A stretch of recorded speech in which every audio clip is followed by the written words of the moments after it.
So come on over, check them out. We got different schools of thought here. We got everything from the Glocks to your Smith & Wessons, all the way over to your Bursas. All right, so we got a couple Glocks here, compacts. We got two wheel gun 38 special. All right, one of them's gonna be a Charter Arms, the other one's a Taurus. I particularly like a Taurus. Bursa, very popular, cheap but very popular. Does a great job. We'll see that one. And then the Smith & Wesson Shield.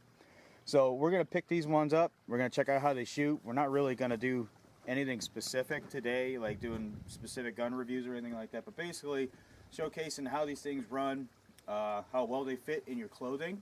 Okay, right now it's the tail end of winter. All right, so they're gonna be easier to conceal, but at some point I'll probably just be standing here in a t-shirt showing you how these things will fit in your pocket or your waistband or something like that.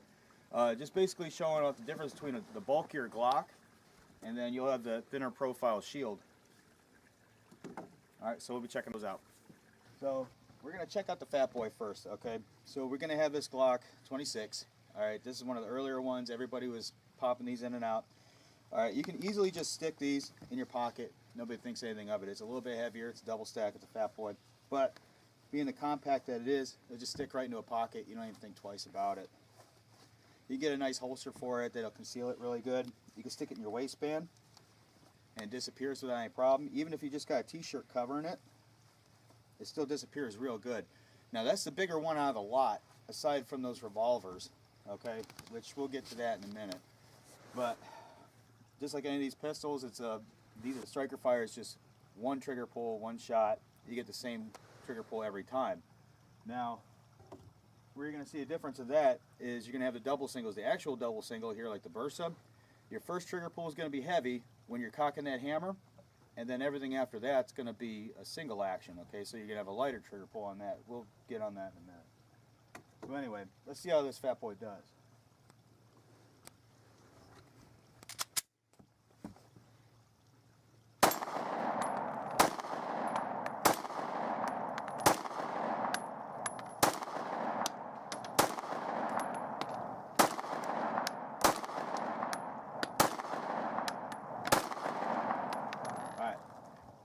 So something to take notice of with these small compact guns, okay, you're going to have the shorter barrel on there, and they are accurate, but they're not meant for long distance, okay? So we're probably looking at maybe, I don't know, 40 feet, maybe 50, something like that. So you're going to start drifting a little bit. With that shorter barrel, okay, you're going to have less velocity, and it's not going to stabilize as well, and it's going to start drifting wherever the hell it wants. And that goes from manufacturer to manufacturer. Glock's usually pretty good about that. But I was having no problem with the swingers that were a little bit closer. And I started reaching out trying to touch those bowling pins, and I wasn't having very much luck. So we'll try something a little bit different here. That was out of a 9mm, okay? So those 9mm are doing the job. So let's check out this Taurus. This Taurus 38 Special. All right, these things are going to be a little bit bulkier. Not as big as this guy. Well, they're about similar. It's going to be a little bit of a thinner profile, except for the cylinder, but basically the same size with that. You're not going to get much smaller than that unless you get like a 22 or something.